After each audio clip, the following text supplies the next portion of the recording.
Hey, everybody. Welcome to Tattva Tuesday. This is Lindsay Warwick, the conduit on Spotify, YouTube, and Apple Podcasts. I'm so excited for my guest this week, Adrienne here. She is the creator of InnerSpeak. So, hi. Thank you so much. Take two, right, for us?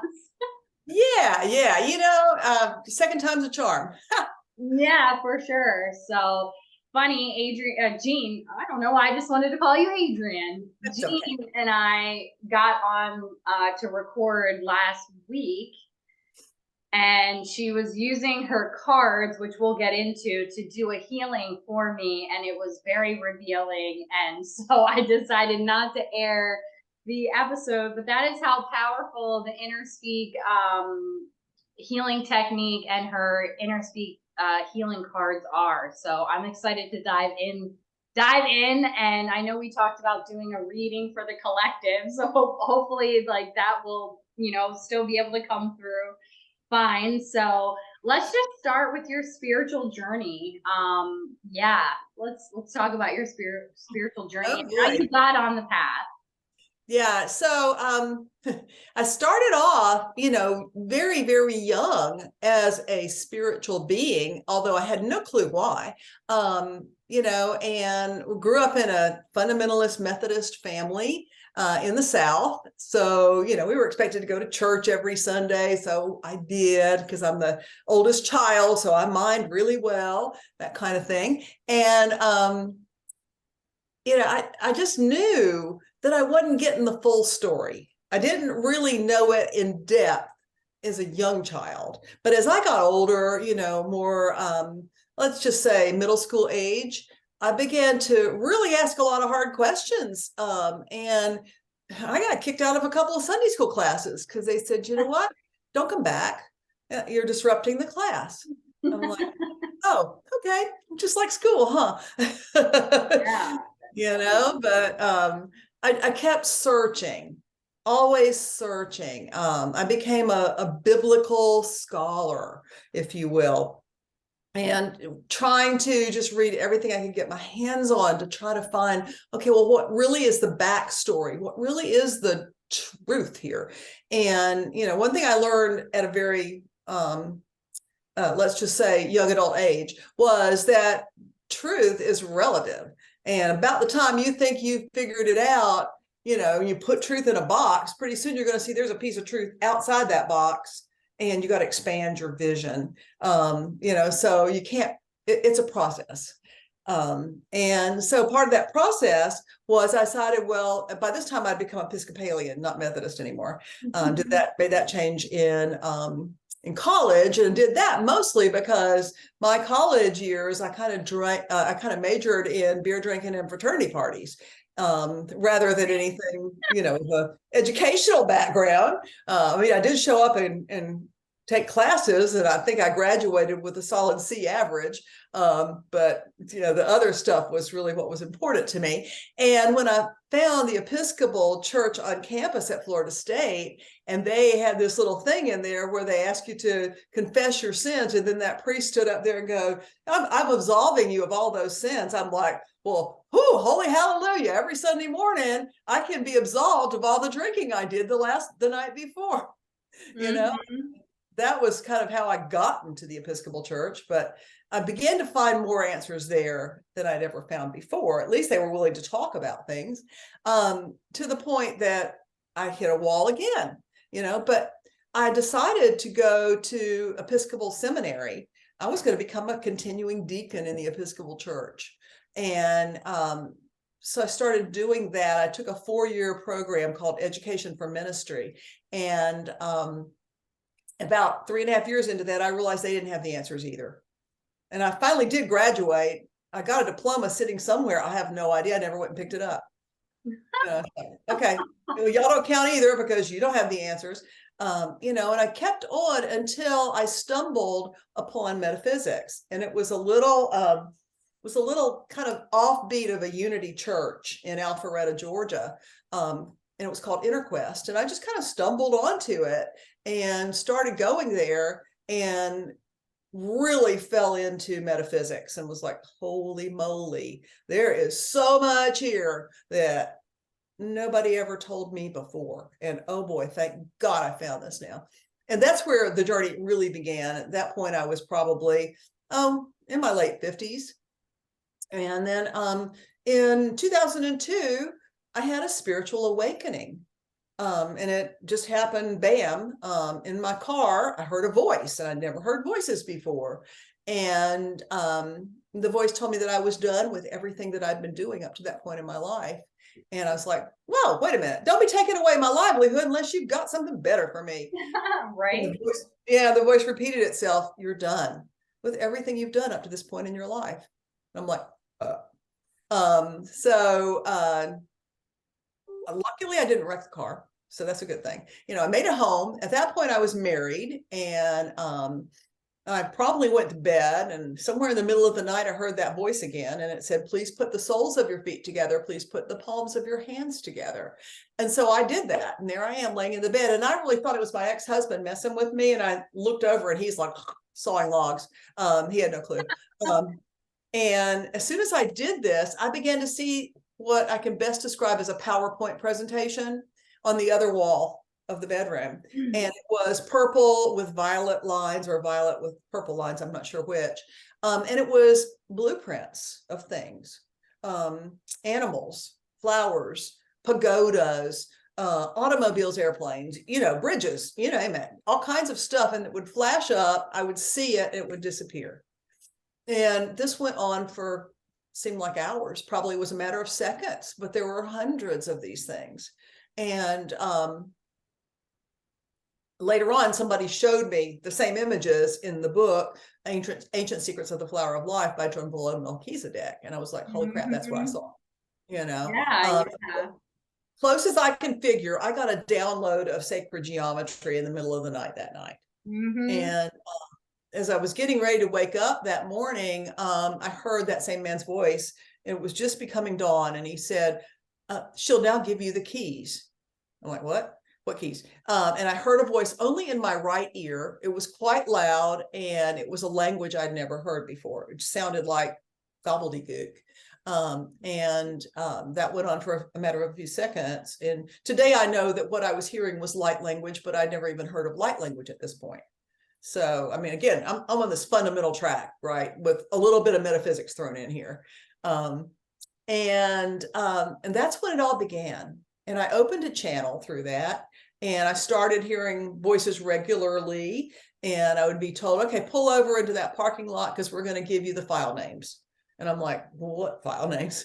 And luckily, I mean, I was in the corporate world and very successful, and I would have my briefcase there. So I'd pull over, I would open my briefcase, get paper and pencil, and start writing what I heard. And the long and the short of it is that at the end of a couple of months, I had begun to receive InnerSpeak, which is this modality that I now use every day, and I teach it throughout the world. And you've taken my class, so yeah, I have. So I didn't have the presence of mind. I didn't really know channeling or understand channeling. I didn't know that there were rules that you're supposed to ask, well, who is talking to me? And are you of the light? And things like that. I didn't know that. So I just knew that whenever the voice would start, I would feel more loved than I had ever felt in my entire life. I mean, it was just like being in a love bath and wrapped in warm towels, and, and the tears would always flow. They still do to this point. When I go in a channel, the tears start to flow. Yeah, it was an amazing experience. And as it began to start, like I said, I was in the corporate world, but was the 30th of May one year, and I had made quota for the month. So I was taking the afternoon to myself, and I had gone to a spa to get my legs waxed. And but anytime I would do anything like play hooky like that, I would always keep my cell phone on my belly, so that just in case my boss, good old Tony D, called, I'd be able to go, hey Tony, how are you? I'm working really hard. Right. And so that particular day the phone rings, and I looked at the caller ID, and it was Tony D. And I go, so, hey, how are you? I'm working really hard. And he goes, Gene, I don't know how to tell you this, but the company's gone bankrupt. We're closing the doors as of 5 o'clock today. There's no severance. There's no notice. Sorry, you and 200 and some odd other people can go file for unemployment. And he said, I'm really sorry. And I'm like, ugh. So I turned to the esthetician and I was like, whoa, hold up. I'm not sure I can afford to pay for this waxing. Let's just stop where we are now. No, I didn't really do that, but I thought it. Yeah. And what it did was it gave me time to receive this manual of 144 files of information. So I was basically sitting at my desk all day long every day. My husband was at work, and I would get up to pee. I'm not even sure I ate very much during that time. But my job was to receive, and, more would come in every day. And of course I was on unemployment. So I was supposed to be going out looking for jobs, which of course I wasn't, because I didn't want a job. I wanted to do this. I was dedicated to do this. And I tried to share with my husband what was going on, and he didn't want to know. He said, keep your day job, go get another day job. What did you cause this whole thing to happen just so you could go play? I'm like, what? He just didn't get it. So we probably should have gotten divorced right then, but I still thought I loved him. Whatever. Yeah. Didn't really understand what that meant. Anyway, so at the end of the day, when it was all finished, and I thought, oh no, I'm never going to feel that love again. What will I do? And, I hate for this to be done. Of course, I do feel that love all the time. I mean, they're still with me, and now I know that the voice was the voice of Archangel Michael. He finally fessed up, but at the time it was like, you really didn't need to know, because you humans are too attached to name, rank, and serial number, so it was best we just left that alone. And I was like, okay, whatever, it's done now. And I didn't really know how the work was going to work. I didn't know if it would work. But I had a friend who had a husband who was kind of in bad shape. He had this itching thing going on. He had a rash that wouldn't go away, and he'd been to all kinds of doctors, and nobody could seem to find out, what was the problem. And his name was David, is David. And so my friend said, why don't you just work on David? See what this will do with his rash. And I was like, okay. So I went over to their house and I used the tool. I did a complete clearing on this guy, and it was a past life thing. And one of the things that's involved in my work is clearing wounds out of acupuncture meridian points and chakras, because that's where the body files stuff. And so his clearing required me to do some acupressure on points on the front of his body. So he had to open up his shirt, and I could see the rash really clearly. It was really bad on his belly. I mean, seriously, the guy looked like he had the German measles. But that's not what it was. And it had been there for weeks, if not months. And he tried creams and shots, and nothing worked. So, like I said, it was a past life thing. And we did the clearing. I did the acupressure. And as I'm doing this work, I was able to visibly watch these spots begin to fade and go away. And by the end of the session, they were all gone. And he was like, and so was I. Yeah. I'm not sure which of us was more surprised. But anyway, I left their house and I'm driving home, and I literally was just overwhelmed. And I had to pull over into a parking lot. And I sat there with my head on my steering wheel and cried. I was like, who am I to be part of such a miracle? Why me? And it's kind of interesting, because I guess at that point, I started trying to play small. And I didn't respect fully what I'd been given, didn't respect myself, because I didn't respect myself at so many levels.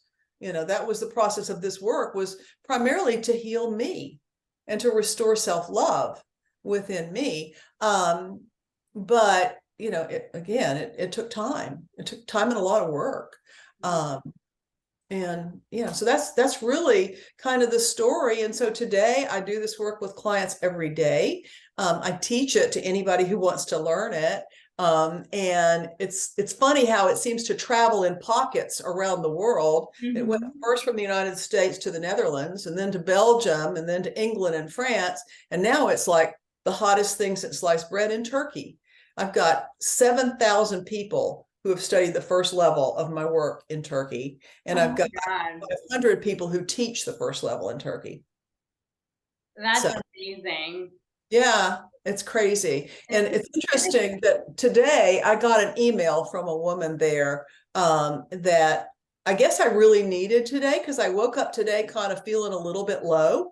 And like I told you before we got on the air, I was thinking about actually postponing. And I could feel that this morning too. I was like, I'm not sure if she wants to do this today. Yeah, I bet. And so I read this woman's email, and she was thanking me. She said, "You need to hear this story because it's a miracle." She said, "You did a clearing for me in a class." And I don't remember the deal of the thing right now. And I certainly didn't remember doing any of the things that she told me about. But she said, after that, my entire life changed. She said, I now teach to the point that I'm earning more money than I've ever earned in my life. And I now own my own car. I own my own home. And, I'm honored to be, a teacher of this work and sharing it. And I was like, wow, I really need to hear that this morning. That's amazing. Yeah. And here's another miracle for you. So last week when I was having ear problems in my right ear, gone. Yay. Yeah, totally clear. So that's amazing. And I just wanted to kind of reference some of the points of your story, because I feel like, of course, there's similarities. So you question, the authorities, if you will, in Sunday school and got kicked out. Well, I remember being in CCD, for Catholicism, and always asking, but why did Jesus die? Like, I don't get it. I don't get it. And people were like, shh, here's some candy. Like, I was like, I don't understand. And so I remember always asking questions. And then funny, because you kind of bounced around faiths and had, your biblical education, if you will. And I have studied different theologies. Like, I took a theology class in college. Like, I just wanted to understand God and figure it out. And we're looking for it, I feel like, outside of ourselves a lot. And also, just can relate to majoring in drinking as well in college. And I think people like us that are, hearers, we can hear things auditory, because you and I are very connected to Archangel Michael. I think he linked us up together. I mean, for sure. Shout out to Shannon, who told me about you. But then when we got to talking, you told me about, the story of the voice. And I was like, oh shit, like, I've had a voice too. And it's always been Archangel Michael. And so it's just such an interesting path too. And it's always one of like, well, how much do you trust? It's like comes down to your trust in God and faith and the angels or the beings, whatever you call it. You know what I mean? And so it's just so interesting. And then it's like you feel like your life is being, like, the rug is being pulled out from under you, right? Like when you lost your job, which I can also identify with. Like, last November, I lost my job in the Matrix, and I haven't been able to get another job. Like, I've tried, I've applied, and it's just so interesting, right? And I guess it's because our higher power, God, has something else in store for us. Totally. Yeah. And I love InnerSpeak. I did take your class. I'm so bad with time. I can't remember when that was. I mean, I think I was living in this apartment, so it wasn't too long ago, right? 2 or 3 years ago. It was before COVID. Okay, yeah. So I feel like do anything relative to COVID. Yeah. Well, maybe I just had some clearings here from you. I don't know. I think it was I think you were there. 2020. Yeah. Okay. Yeah. So InnerSpeak is really amazing, and you use muscle testing to do it. So I don't know if you want to talk about the actual InnerSpeak technique a little bit? Sure. Okay. Yeah. So what the process does is it will take a person to the source of where they actually created a problem for themselves. And that might be this lifetime when you were 3. It might be 13 lifetimes ago. It might be an ancestral thing that's in your DNA.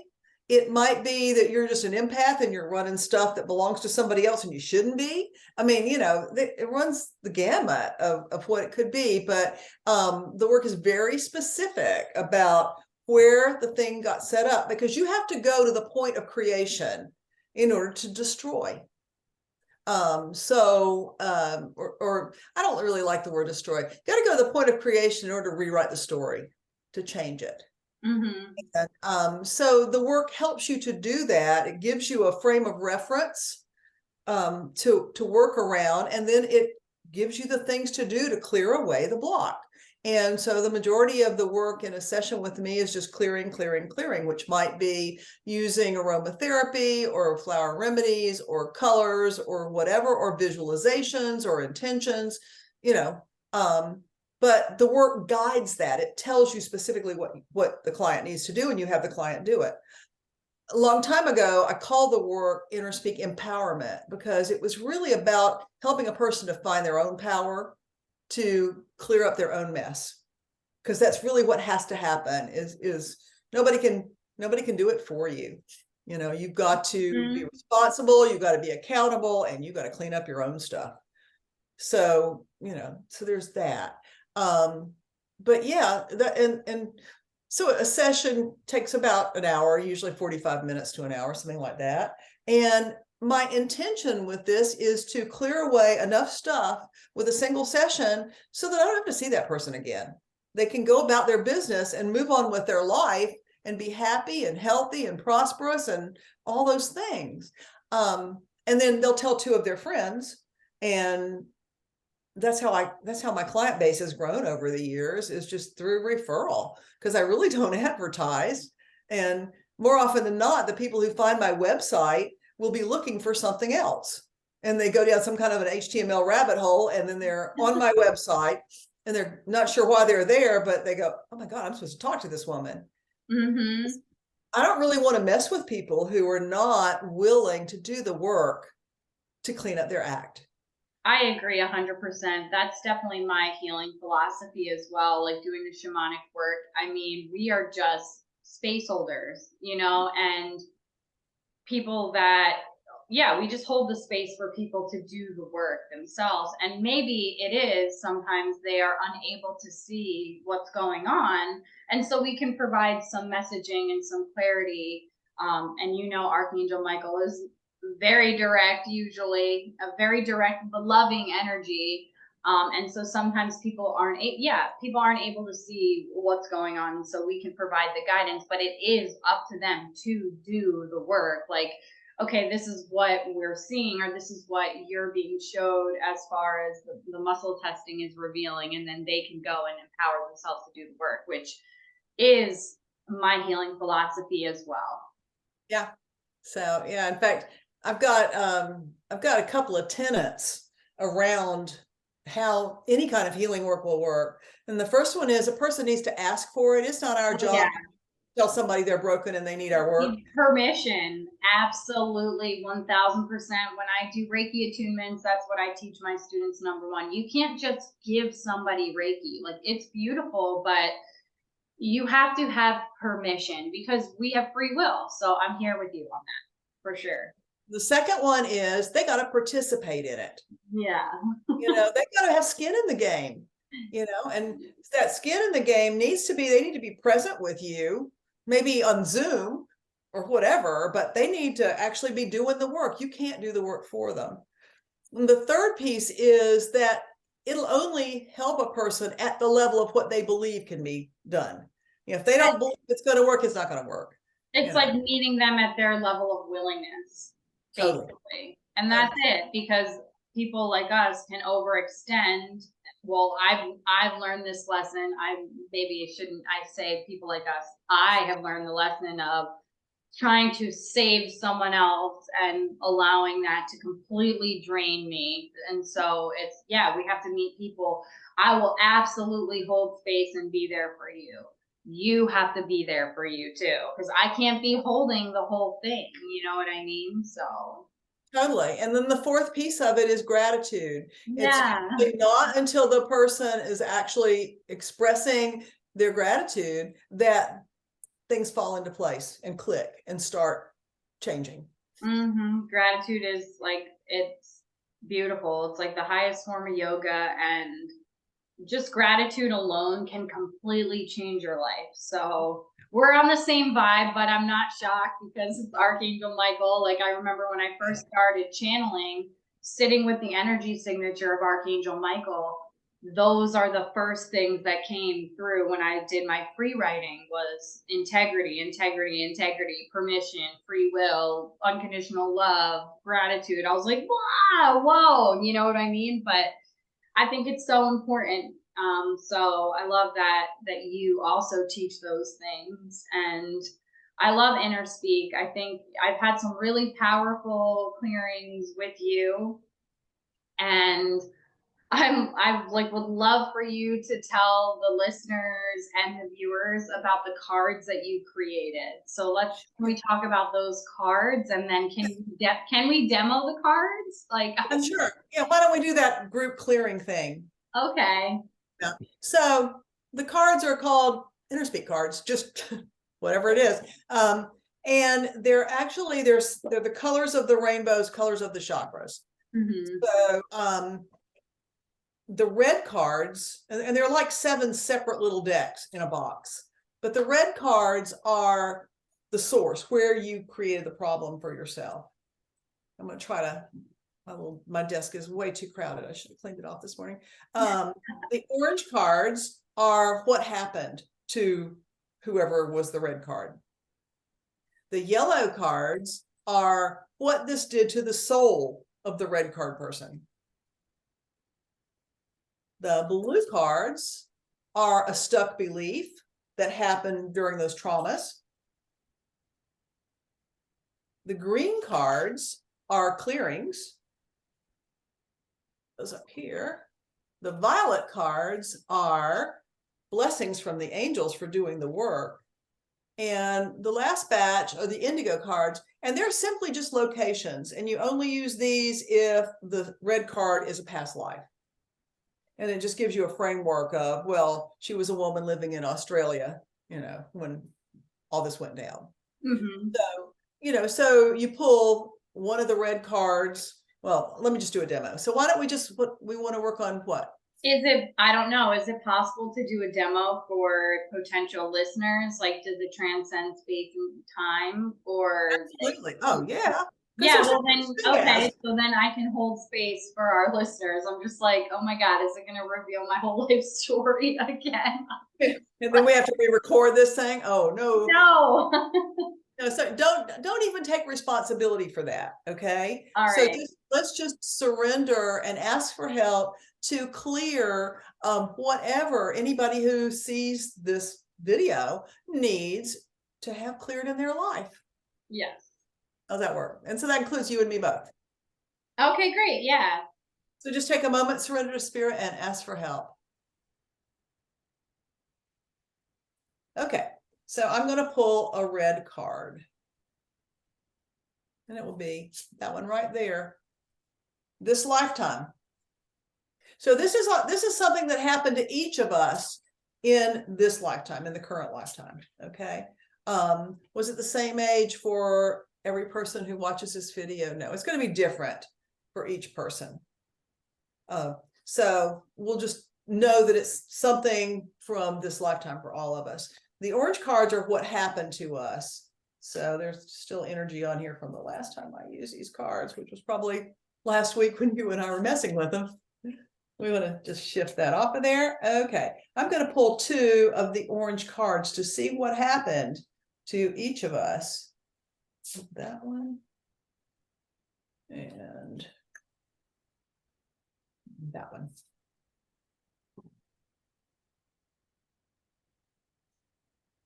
Okay, the first thing it says is punished for another's misdeeds. And the second one is it causes us to lose faith in ourselves or others. I'm sure we can all relate to that. Mm-hmm. Okay, so the soul never dies, but it will develop a coping mechanism to get through a time of trauma. So whatever time that we got punished for something we didn't do, immediately I'm seeing myself in the first grade, and somebody stole somebody's lunch money in the first grade, and the teacher wanted us all to go in the cloakroom, and she put a basket in there, and she said, whoever took little Johnny's lunch money used to put little Johnny's lunch money in the basket.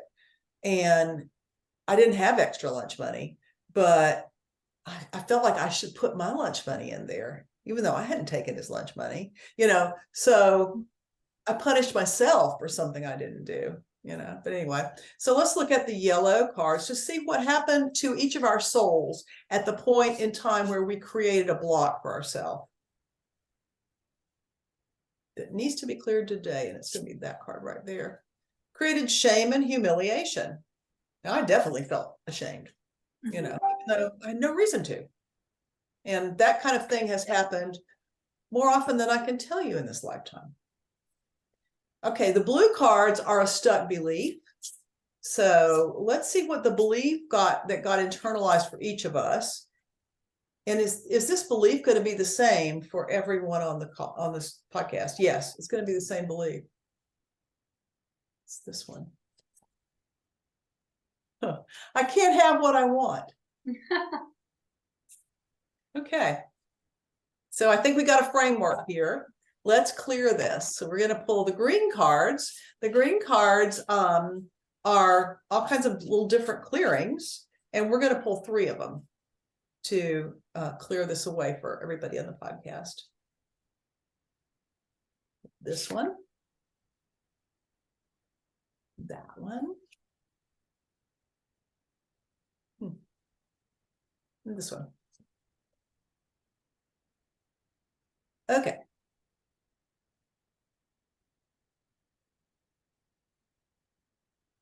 All right, so the first clearing says to ask that the transparent egg that is surrounding our field be dissolved. So there's something there that's keeping us from being able to get what we want. It's our own thought forms, totally, okay? So just go out, look out with your intention, look out at the edge of your field and find this plastic Easter egg that's crystal clear, that's got you locked in like the boy in the bubble. And just ask Spirit to dissolve it. Or poke a pin in it. And it goes away. All right. The second clearing says to look for areas of old stuck energy in your body and in your field, and just ask Spirit to take all this old stuck energy from the past to the light. It's just thought forms that you had whenever the trauma occurred, but that you've had since then, or even maybe energy that you picked up off of other people. Just ask that it all be taken to the light.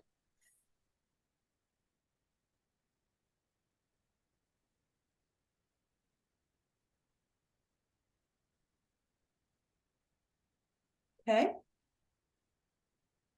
And the final one is, this is like an invitation to channel. It says, in your imagination, be covered by a big sheet of white paper. Allow a being, the source, or an angel to write on the paper, take it off, turn it around, and read the message. So just close your eyes and just imagine that you have this big piece of poster board or paper in front of you, and just hold it there and allow a being. Maybe it's Archangel Michael. Maybe it's your teachers or your guides. Or maybe it's you from the time when this trauma occurred. And just let this being write on the paper.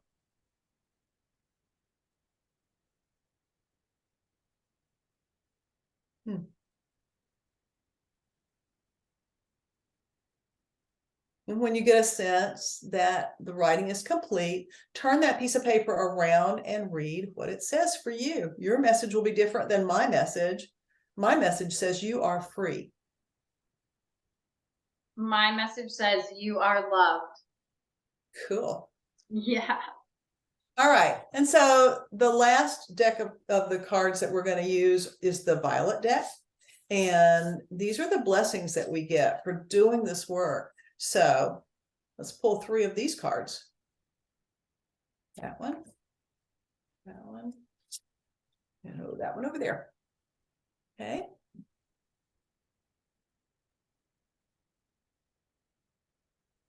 So the first blessing that we receive is the return of our authority, power, and confidence.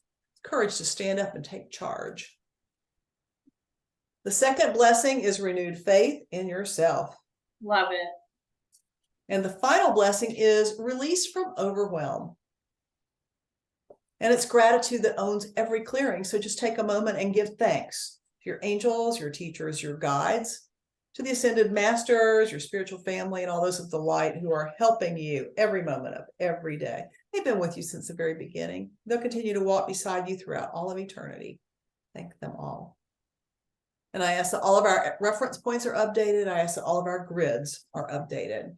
I ask for a balancing and a stabilization of our fields and all systems, levels, and components of our being. And thank you, Spirit, for wrapping us all up in sheets of rainbow light, gently sealing this work into whatever degree is appropriate for our spiritual evolutionary state. So be it. And so it is.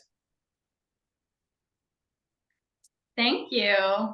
You're welcome. So these cards are available on Amazon, and they come with a little book that tells you how to do everything that I just did and gives you all the meanings of the cards in great and laborious detail. So yeah. That is awesome. I'm amazed still at the clearing that you did last week for me, because my ear is completely fine and it was not last week. So I'm grateful, and I feel good right now after doing that. And I hope the listeners and the viewers also appreciate that. I'm sure that they do, and they will. So, and whoever is meant to hear it, we'll hear it. Absolutely. Absolutely. Yeah. So,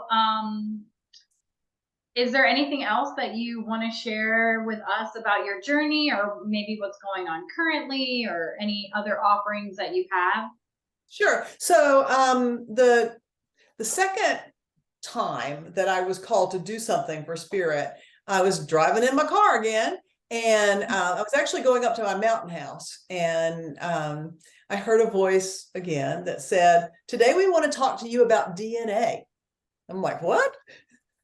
Okay. They said, "Yeah, at one point in human evolution, you guys had 144 strands of DNA, not just 2. And don't go getting conspiratorial on me here. You gave your DNA away. Nobody took it from you. You weren't dumbed down."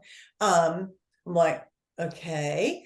And so they said, it's time for you to reclaim your power and reclaim all your latent strands of DNA. As you move into higher consciousness, it's necessary. And you can help that happen for people by drawing a set of glyphs, and each of these glyphs will hold the energy of a latent strand of DNA. So you need to draw 142 glyphs because you've got 2 strands of DNA. I'm like, wait a minute, I don't draw. And they said, "Au contraire, we just happen to know for a fact that you've got not 1, but 2 packs of colored pencils at your cabin that you've never opened. And also there's a drawing pad that you were going to use and never have. So we'll help you out. You're not alone in this." I'm like, okay. And so I drew the first one with direction, and I thought, I was so excited. It's like, whoa, and so I started drawing them 6 a day. I would take a piece of paper and I would divide it into 6, line down the middle and 2 lines, and I would draw a glyph. And these things look like that. Oh. Or like that. They're all just different kinds of interesting things. Some of them look like Sanskrit, some of them look like Mayan, some of them look like Old English, but they're all just energy. They hold energy. And I brought them in too fast. I was making myself sick. About the time I got to number 42, I was having heart palpitations. And oh my gosh. yeah, so I went to my acupuncturist because I didn't, back in those days, I did not use allopathic medicine. I went to my acupuncturist and I said, I need you to stick some needles in me and fix this. And he goes, well, wait a minute, let me listen to your heartbeat. And he goes, you need to go to the emergency room. And I was like, no, I don't do hospital. He goes, no, I'm your doctor. I'm telling you, you need to go to the emergency room. And I said, no, I need you to put needles in me.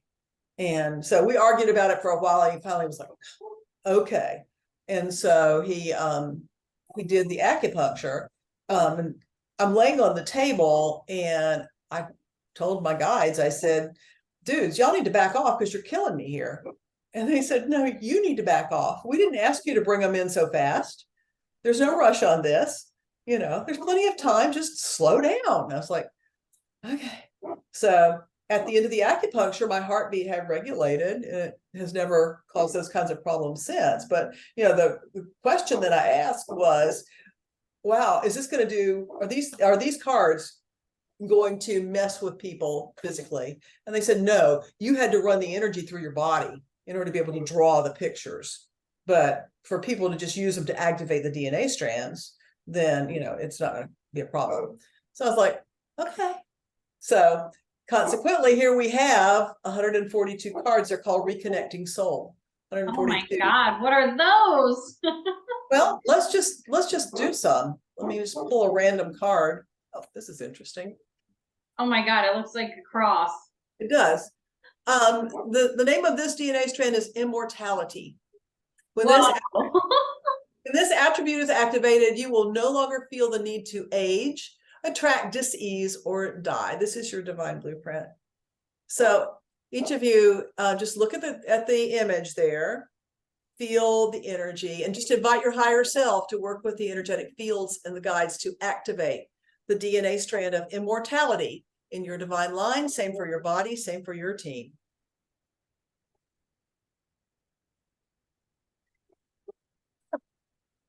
So it is. When did you finish those? Oh gosh, let's see if it's got a date on it.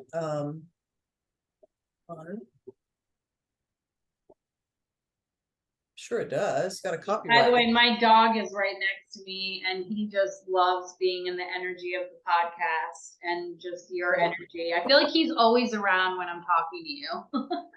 2011. Wow.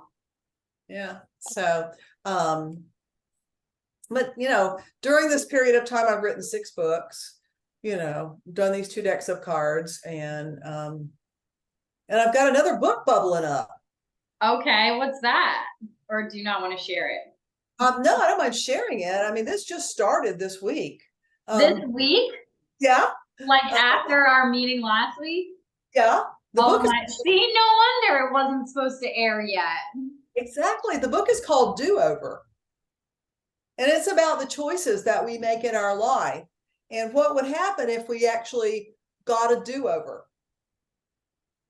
I love that. I mean, I just was talking on my last podcast about the concept of time and how time is happening simultaneously and all that. And so it's like there are parallel timelines happening. And it's like we are living in those other timelines.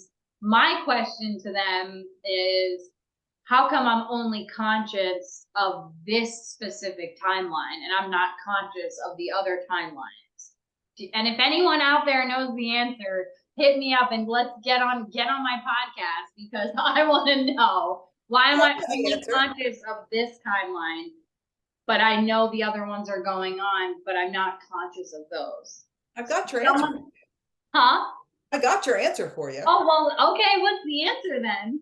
Your linear mind couldn't handle it if you were conscious of multiple timelines. You actually are, Lindsay. You just don't realize it. It happens as bleed through, or it may happen in your dream state. Mm-hmm. But yeah, you are tangentially conscious of other timelines. You certainly touch them when you do InnerSpeak work.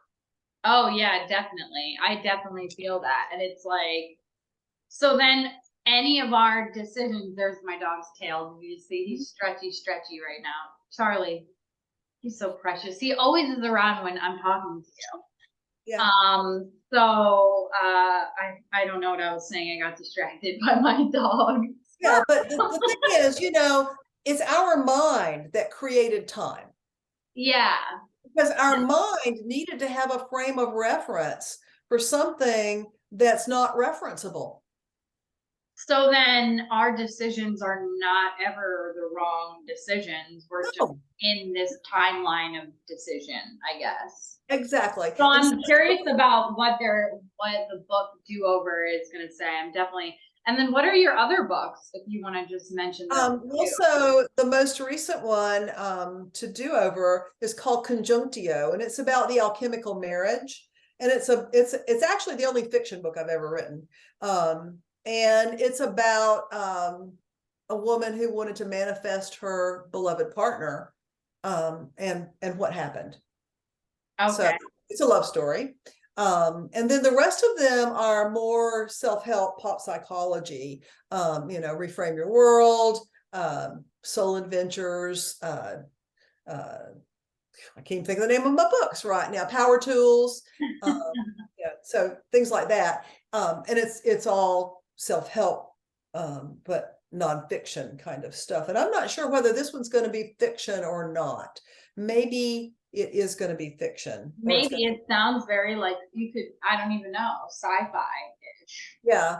So, and what inspired me was I read a book recently. It was on the New York Times bestseller list, and it's called The Midnight Library. Oh. I don't know if you've read it or not, but it's quite interesting. That's just like immediately sent me into that sounds like the Akashic Records or something. Yeah, totally. Yeah. And it's a girl, it's about a girl who her life has just gone into the ditch, and she's ready to end it all.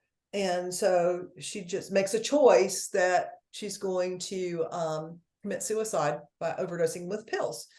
And so the very first sentence in the book is, it was 9 hours before Nora decided to end her life.